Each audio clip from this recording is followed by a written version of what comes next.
everybody and welcome back to BeamNG Drive. So in this tutorial I'll be showing you how to fully take advantage of the new features that have been added to photo mode in the latest update, and on top of that I'll also be giving you a few tips here and there on how to make your photos look a lot better than before. So the idea behind this video came to me after seeing some of the pictures you guys have been posting on my Discord server, and yeah, they're alright, they're pretty decent photos, but they're far from being perfect. And I also noticed some pretty bad mistakes, so yeah, hopefully with this video I can fix them. So before we start, make sure to subscribe and all that crap.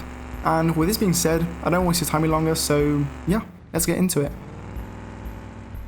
So in case you're wondering, I use photo mode nearly every day to make the thumbnails for my videos, and it's safe to say that I'm pretty familiar with how it works. So before we open up photo mode, the first thing you want to do is find a decent location. Unfortunately, this comes down to personal preference, so I can't really tell you anything about this. For example, you might really like a certain place, whereas I might absolutely despise it. So yeah, this one is totally up to you, but make sure that the place you choose has at least something interesting about it. So I'm really feeling this little hill right here, and yeah, I'm gonna position my car, I'm gonna stop it, and yeah, I'm gonna open up photo mode. So here we are in photo mode. As you can see in the bottom right we have all of our sliders which we'll be tinkering with, and at the top left we have some other useful buttons, such as the one to actually take the screenshot. Nice.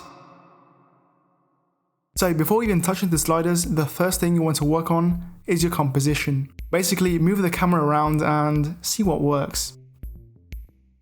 So I really like how this looks, but there's a little problem. The truck is kind of small, and if I move closer to it, as you can see, it's all stretched out and it doesn't really look great. So I'm going to go back at my original position, and now I'm going to adjust the field of view to zoom in.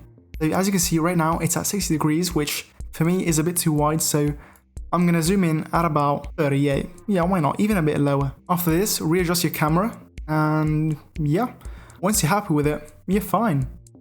If you want to do some even finer adjustments, you can adjust your camera speed. At default, it's at 15, but you can bring it down to something stupid low like 2 and do those little fine adjustments if you really need to. You could also adjust your camera roll, but I don't really feel the need to do it here, so yeah, I'm gonna leave it at 0 degrees. Next up, we have the time of day, and I think you know what this does, right? Bet you never would have thought, huh? And finally, you can choose a filter to apply on your photo. I don't really like these. I mean, to be honest, they're not that good. Or at least they're not for me. Maybe you like this. Man, this is kind of giving me 2014 Instagram vibes. Damn. Anyways, back to default. Much nicer. So now it's time to move on to the new stuff. First of all, depth of field. Nice. So for this one, I'm going to be showing you my personal method, which is kind of weird, but it works, so yeah, don't worry about it.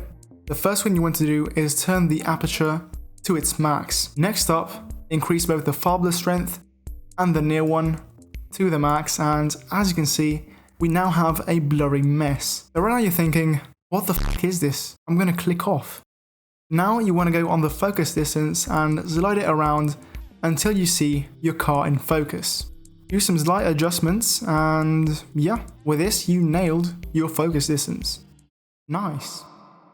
Now it's time to fix all this blur. So take your aperture and slide it down to somewhere around 400, and as you can see, it's really looking a lot better, but as you can see here, there's a sort of weird halo effect, and yeah, it doesn't look very natural, does it? So let's fix this. So first of all, take your far blur strength and slide it down until that halo disappears. A decent value is between 30 and 40, but you could go even lower if you wanted to. And as for the near blur strength, slide it to around the same value as the far blur strength, or you could also bring it further down. Finally, let's move on to ambient occlusion.